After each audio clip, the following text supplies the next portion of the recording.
Before we get into the episode, I am thrilled to announce that the EntreMD Business School is open for enrollment. The EntreMD Business School is the only school of its kind for physicians who want to build 6, 7, and multiple 7-figure businesses. Over the last 2 years, we have had hundreds of doctors go through the school with unbelievable results. Some of them run brands, some of them run private practices, some of them are coaches, some have other kinds of service-based businesses or product-based businesses. And we've had people come in and cross the 6-figure milestone, cross the 7-figure milestone, cross the multiple 7-figure milestone.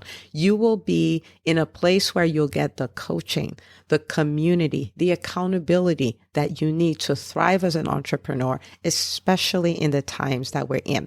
So maybe you've been following me for a while. Maybe you've been getting so much out of the EntreMD podcast and you've been wondering, how can I work with Dr. Una and the community more? Well, this is your chance. Come join us in the EntreMD Business School. It is application only. So go to entremd.com/business to turn in your application. I cannot tell you how many doctors have made statements like this. I recovered my investment in the first week. I recovered my investment in my bank account in the first 90 days. This is the best investment I've made in myself ever. I want you to have that kind of story, not just a story of building a great business that serves a lot and earns a lot, but having a business that gives you the freedom to live life on your terms. So don't wait any longer. entremd.com/business. And now for the episode. Hi, docs. Welcome to the EntreMD podcast, where it's all about helping amazing physicians just like you embrace entrepreneurship so you can have the freedom to live life and practice medicine on your terms. I'm your host, Dr. Una.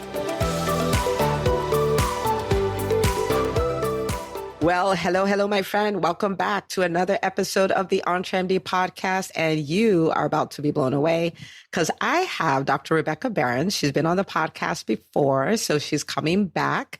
And she is, I didn't say this to you, Dr. Berens, but she's like royalty in the DPC world. Every time I talk to somebody in DPC, I don't know if this, I'm like, do you know Dr. Rebecca? Oh my goodness, yes. Da, da, da, da, da. So you're like royalty. I may be name dropping your name in certain places and it works. So, but she has a phenomenal journey. She's an entrepreneur that I really respect.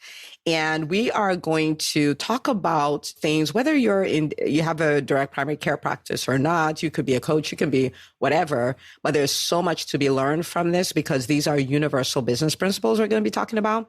So Dr. Rebecca, welcome to the show. Thanks so much for having me. I'm excited to be back. I am so excited you're back. Okay. I'm going to give you, I'll give you 60 seconds to introduce yourself and then we'll get into the meat of all of this. But people are wondering, like, why is Dr. Una so excited? Like, what in the world? So tell them.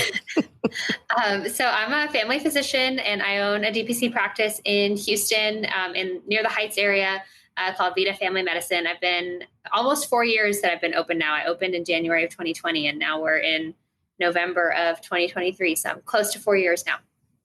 Wow. Time flies, doesn't it? Yeah. This is wild. Okay.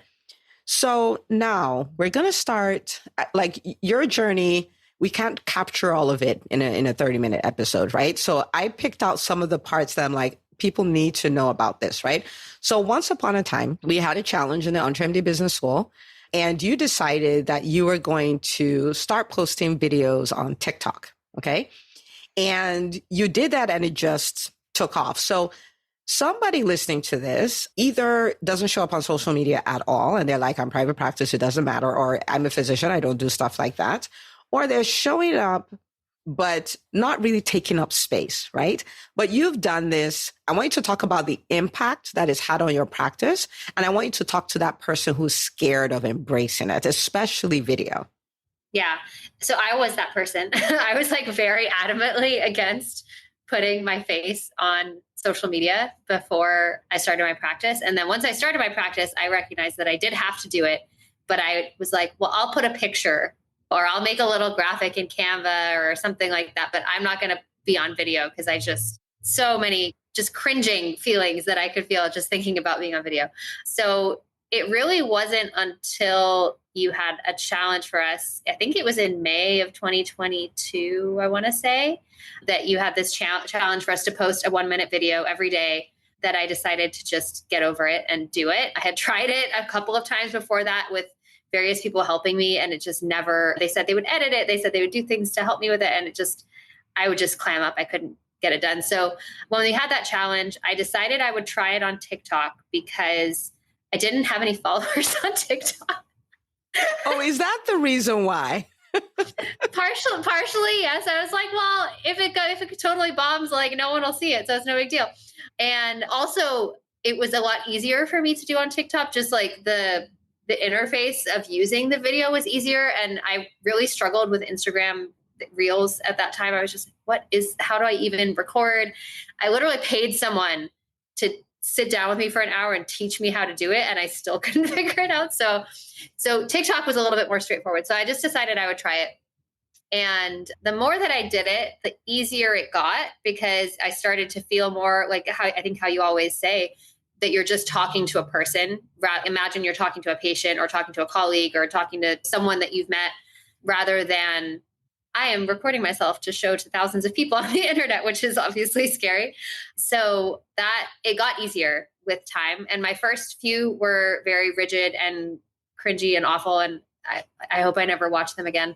But as I did it, I would get questions on the videos. And then it was easy because then I really was talking to the person who asked the question. And so I would hit reply and I would just record a video to record a response.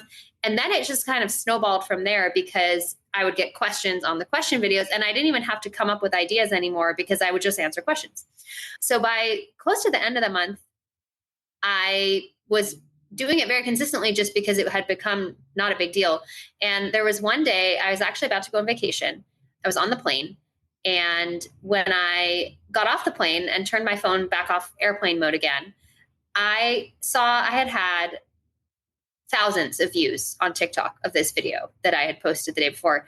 And I was like, what is happening? And we're literally sitting in the car from the airport going to the place where we're staying for our vacation, and just constantly like more and more views, like 10,000, 20,000, 30,000, 50,000. And I was like, what is happening? I think it got up to over 400,000 views by the end of that week of vacation. And it was terrifying, because I was like, oh my God, that's a lot of people that are looking at my face. But it was also amazing because, again, I got a lot more engagement on my previous videos, a lot more questions. And so then again, it was easier for me to answer questions. And after that month, I had my biggest month of new enrollments that I've ever had. Like from May to June was just like this enormous spike, and people were like calling my office. I was out of town. My assistant was like, what did you post on TikTok? Everyone's calling about TikTok. And I was like, oh my God. It was crazy, but it really did translate into real patients showing up in my office, which I'd never seen before from any social media that I'd ever done, including paying a company, including posting consistently graphics a number of times a week. This is the first time that it actually had made a difference. Wow. Okay. So now I think you talked about this in the Facebook group for the EntreMD Business School. So you can correct me if I'm wrong. I think now we're talking about something that happened in 2022. So at the time of this recording, this is a year and a half ago almost. And you had a patient who either was referred or something like that. And they went and they looked up all your videos and all this stuff and decided to enroll. So talk to us about that, because what that means is, and this is something everybody wants to remember, the work you did before is still working, right? So talk to us about that. Yeah. So just recently I had a patient who found me on TikTok. They said that they were at work scrolling on TikTok and they came across my page somehow. I don't really know how, because you're going to be a little bit self-doctrine. I have not recorded a video in probably a year. I don't even remember the last time I posted a video on social media. Things got busy. I didn't keep up the habit, but she still found this video from, like you said, a year and a half ago. And they said that they went back and looked through all my videos and watched all of them. And they said these words. They said, I just felt like I could really connect with you. I felt like you were really caring. I could tell that you were going to really try to help me. And yeah, so it really allowed this person to sort of meet me without meeting me. So when we had our initial call, because I always do a call with patients before they enroll to make sure that they can ask me questions, because I don't want someone to enroll and then feel like it's not a good fit and then be upset. And so they were like, I don't really have any questions. I already watched all your TikToks. I already want to enroll. So what do I do? Yeah. And that's not the first patient that said that. I've had several patients who maybe were directly referred to me, who then went and looked at my social media before following through with the referral. And they tell me like, oh yeah, I already watched all your TikToks. I already know all this. And I'm like, oh, okay, great. So yeah, it's still there working, even though I haven't touched it in probably a year. Yeah. So you have a full-time employee in your business. And this is something that's really important for everyone to know. As you build your brand, as you build your body of work, it is a full-time employee, right? Like my podcast is a full-time employee in EntreMD. My social media is a full-time employee. And it's not just for the one business. I talk about this in the business school all the time. We don't know how many businesses we're going to own, right? But your personal brand will work for all of them. So I think that's so powerful because if you think about it, even for me, someone says, oh, go read this book. The first thing I do is go to Amazon, go read the reviews. Like it's almost a default. And people do that with whatever your business is. Someone will say, oh my goodness, they're amazing. Now, when they go look for you to have a meet and greet with you that you don't even know about, because that's what's happening, are you going to be there to talk to them? If you did videos, then you would be, right? And so that's really, really powerful. Okay. Like I said, she has all these interesting things. So good. And I would allow that you haven't done a video for a year for right now, for obvious reasons. But I will get back to you at a later date. Now, there's one of the things I talk a lot about, and it's this concept of understanding the math of business, right? Like the math has to math, right? And so I think we've had conversations around raising prices and all of those kind of things. And so you did this, okay? There are many people listening who are like, oh my goodness, I can't bring myself to raise prices. Does that make me a greedy doctor? So talk to me a little bit about the drama of raising prices. Then you raise the price. Then what happened after that? Yeah, so there's lots of drama. I think, especially in the DPC world, most of us who are doing DPC, we just want to take care of patients. We would do it for free, but we have bills to pay, right? So we don't want to have to charge people, I think. And I think a lot of us, especially in DPC, are very, people that care a lot about underserved patients. A lot of us come from working in safety net clinics, FQHCs. Like we are just very caring people and we want to take care of people. We don't want money to be a barrier. And we're trying in any way we can to create a system that reduces that barrier. But at the end of the day, you have to have money coming in to be able to pay for your office space, your malpractice, like all the costs of doing business. And so money has to happen. And I think a lot of us, our natural habitat is to just avoid that discussion. And unfortunately, I think that's why a lot of DPCs that fail do fail, because it's often a money mismatch issue. And I think that's kind of where I was starting to be when I first joined the EntreMD Business School. I had some patience, I had some momentum, but it was just really hard for me because I couldn't make any progress because I didn't have funds to help me with that. And so I have had a lot of drama about raising prices. I've done it several times since being in the business school, but usually what I've done is I've just like incrementally slightly increased it for new patients, and gradually as older patients maybe move away or leave the practice for one reason or another, they're replaced by new patients that are paying slightly more, but I still wasn't charging significantly more. And I think it was when, I can't remember, I think this was a vision retreat, maybe October of 2022, we did this game. I think you called it the EBS game or EBS math game or something. EBS puzzle. Yes, EBS puzzle. That's what it was. Yeah. And you basically had to start with the end amount of money that you need to be able to run your business and pay yourself, and then come up with all the ways that you can get to that number. And when I did that, I realized how far off I was from the correct numbers. And so I've definitely moved closer. Still not quite there, to be honest, but I've definitely moved closer to that. And it's been every time that I've done my price increase, it's gotten me closer. But for the first time this year, I actually increased prices on existing patients, which I'd never done before, and which made me very scared. And I didn't even want to do it because I felt I should be rewarding patients who've been loyal to me for longer. But at the end of the day, it was becoming that it was costing me money. All the prices of everything that I use has gone up. My rent has gone up. It goes up every year. All the software that I use in my practice, the prices go up. I have to pay my assistant, and she also is experiencing 10% inflation this year. So I have to be able to pay her more. It's just all of these things. And so it got to the point where I realized, like, we have to raise prices at some point. You can't be paying 2020 prices in 2040. It's not going to work. So I did that price increase. And I will say I did have a handful of negative reactions, really only one that was really negative. But for the most part, people either did not care at all, like just didn't even mention it, or they responded positively. So it was a huge hurdle to get over it. But once I did, I realized it's not a big deal. I just need to do it. Take the business lesson for what it is. Like, you just have to do what your business needs, and the business will respond as it's supposed to. I cannot tell you how much I love this, right? Because, sometimes, again, we're physicians. We love to help people and all of those things. But the truth of the matter is business is an economic sport, right? And the numbers just have to work.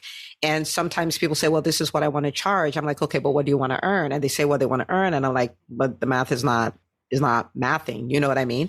And so I do want to applaud you for going through the mind drama, because you posted about it in the group, and going through that.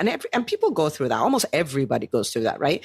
But you went through it. You see what I'm saying? Like, you didn't stop. You went through it and came out on the other side and raised the price. I think there was even when you're like, you told your assistant, like, you email them the price increase. Like, I'm just not going to be involved in that. But that's you too, right? Because it's your team, right? And you did all of these things, and you now have the experience of, wait a minute, I was thinking everything will fall apart, but it didn't. I had one person who was like, I don't particularly care for this new decision, but everybody else seemed okay. So I really want to invite everyone. There are things that are must-dos in your business, if you will, if you're going to be financially stable and you're going to earn the right to continue to serve people.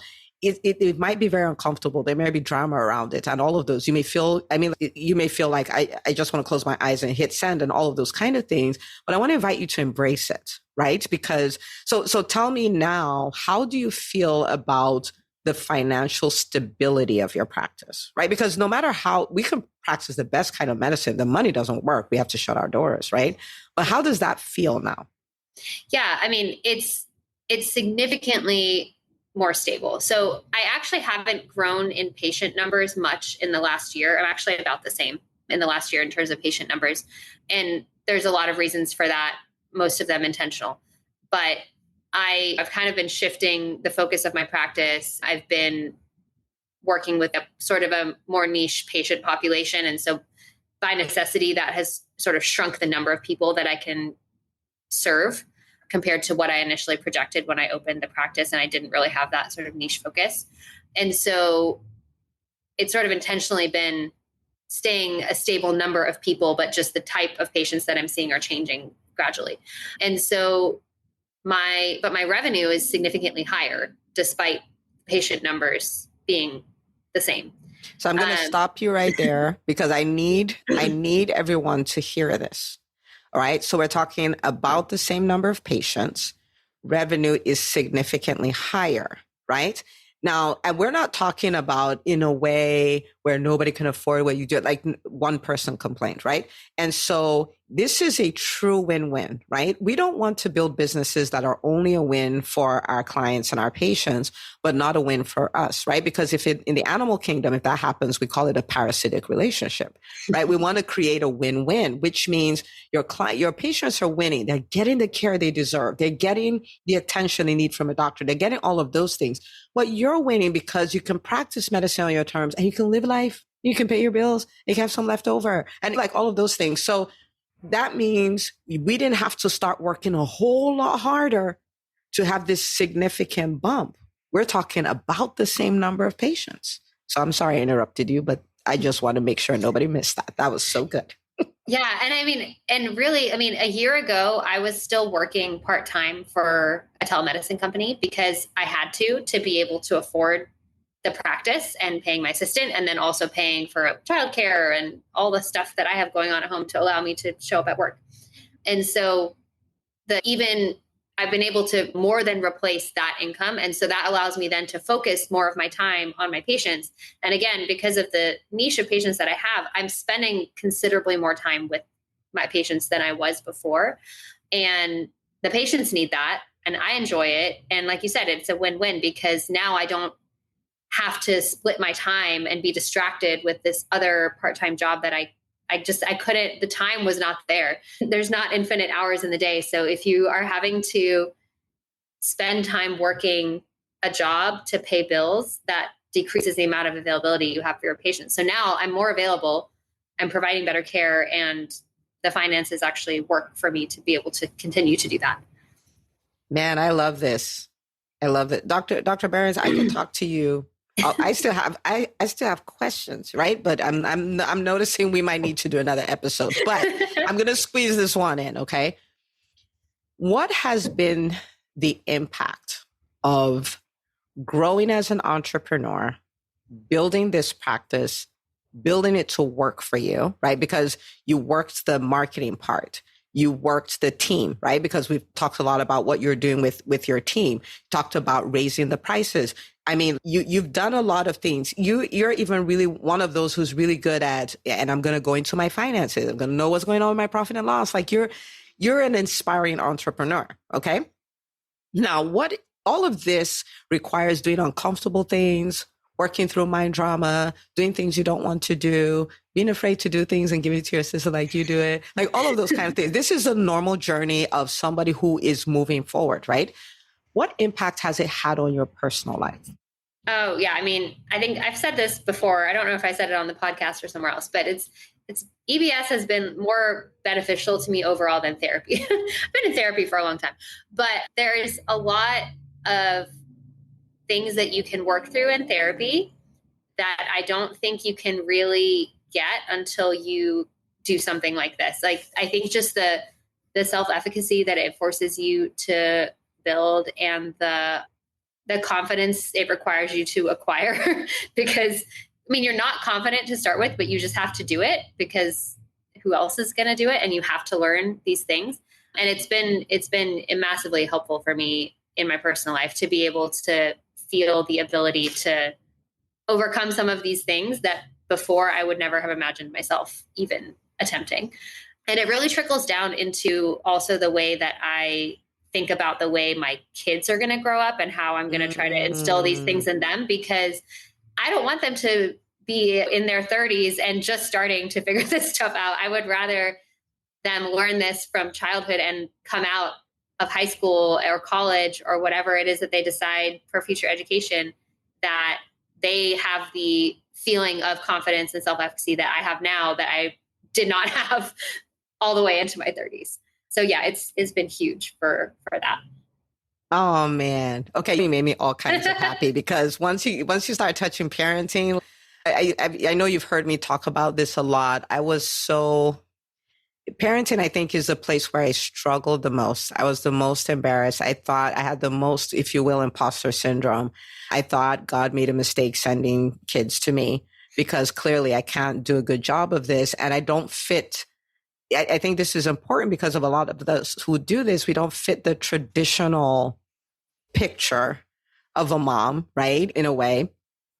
But what you're talking about is what helped me overcome that is just this concept that everything I learn, everything I'm doing, everything I am is a gift to my children. Right. And so your sentiment is my same exact sentiment. I was like, I was 35, almost 40 before I started learning these things. They don't need to do all that. We can fix this now. There are books in the business school. 10X is easier than 2X by Dan Sullivan and Dr. Benjamin Hardy. And my 15-year-old and my 13-year-old read it. Can you imagine? Even if you only understand 5% of it, can you imagine reading that at that age? And I'm like, I may not have what some other person has, but what I have, you're getting that. But you're getting that. And that is so powerful, man. And people, you're listening to her. This is somebody who has been in the EntreMD business school for, you've completed 2 years, right? Yeah, this is this is your third year.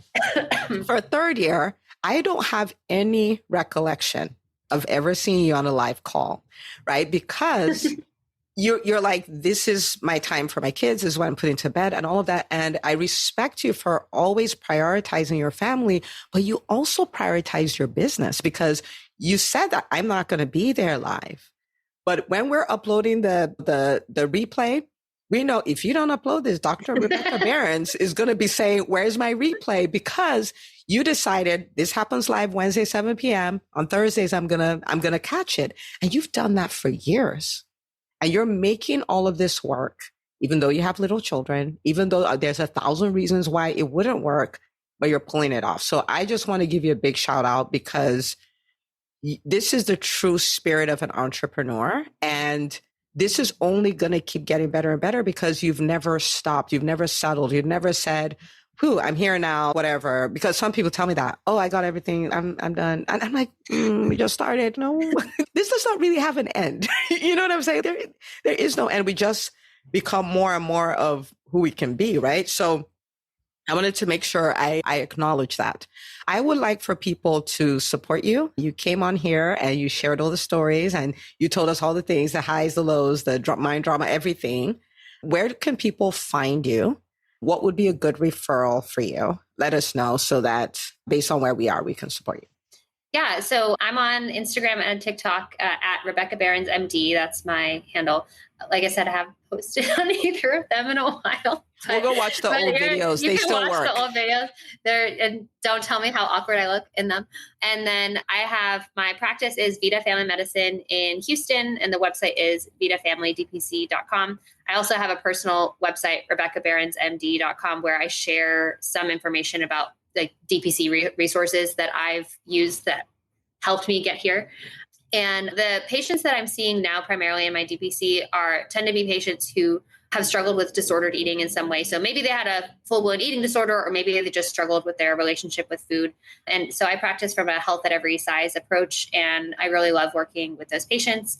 And that's been kind of the niche that I've sort of naturally shifted into over the last year and a half.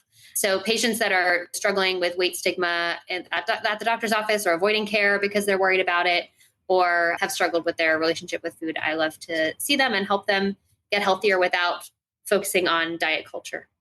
And you know how I feel about what you do. So thank you for what you do for your patients. Thank you for what you do for the physician community by your example. So you're the ripple effect of your life is huge. And I'm glad we get to do this together. So thank you so much for coming on the show. Yeah, thanks so much for having me. Absolutely. All right, people. So this is an episode that is a must share. So I want you to take it. I want you to take a screenshot of your podcast app thingy and post it on social media. Tell them, hey, you got to go listen to this episode with Dr. Una and Dr. Berens. You can tag us both. I'm happy to reshare and shout you out as well. And that is how we change medicine. That's how somebody's going to hear her story and say, what? Wait a minute, right? And once we start hearing enough of these stories, we can't unhear them, we can't unsee them. And that's how we create the ripple effect we're looking for in medicine. So go share the episode. If you are committed, you're like, oh my goodness, this is the season where I'm going to make this business work. This is the season where I'm going to create my dream business and my dream life. Come join us in the EntreMD Business School. It's entremd.com/business. We're happy to get in conversation, let you know all the details. And then you get to be classmates with the DPC royalty, Dr. Berens. Okay. And I'll see you on the next episode of the EntreMD podcast. If you enjoy listening to the EntreMD podcast, you have to check out the EntreMD Business School. It's the #1 business school for physicians who want to build 6, 7, and multiple 7-figure businesses. You get the coaching, the accountability, and the community you need to do the work so you can thrive. To find out if this is your best next step, book a call with my team, entremd.com/call. That's entremd.com/call. I can't wait to celebrate all the wins we can create together.